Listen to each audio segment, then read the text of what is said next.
বিশ্বব্যাপী বেড়েই চলেছে জীবাশ্ম জ্বালানির ব্যবহার, ফলে বাড়ছে জলবায়ু পরিবর্তনজনিত বিভিন্ন প্রভাব। তাই নবায়নযোগ্য জ্বালানির উপর জোর বিশেষজ্ঞদের। তবে এই নবায়নযোগ্য জ্বালানির মাধ্যমে যাতে বাংলাদেশ ঋণের ফাঁদে না পড়ে সেদিকে নজর রাখার পরামর্শ দিচ্ছেন বিশেষজ্ঞরা। জলবায়ু পরিবর্তনের অন্যতম কারণ জীবাশ্ম জ্বালানির ব্যবহার। এর ফলে ক্রমাগত ঝুঁকিতে পড়ছে বিশ্ব।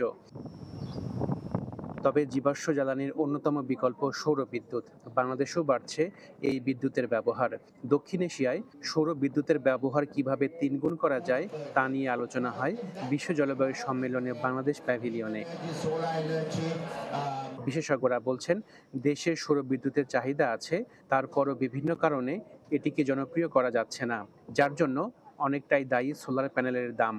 এই টেকনোলজিটা আমরা পরীক্ষা করেছি, এই টেকনোলজিটা টেস্টেড, এই টেকনোলজিটা কাজ করে, কিন্তু এখানে কিছু কিছু পলিসির প্রবলেমস আছে যেটার জন্য কস্টটা এখন অনেক বেশি হয়ে যাচ্ছে।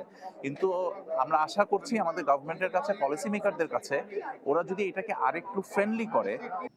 এদিকে নবায়নযোগ্য জ্বালানির নামে যাতে বাংলাদেশ কোনো ঋণের ফাঁদে না পড়ে সেদিকে নজর রাখার পরামর্শ গবেষকদের। নবায়নযোগ্য জ্বালানিতে আমরা নতুন কোনো ঋণ চাই না। আমরা যেটা চাই, নবায়নযোগ্য জ্বালানিতে বিদেশি ফরেন প্রাইভেট ডিরেক্ট ইনভেস্টমেন্ট আসুক।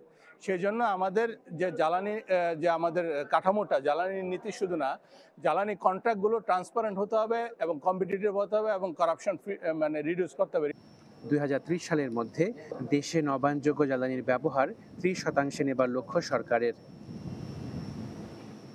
আশাকিন প্রিন্স, চ্যানেল 24, আজারবাইজান।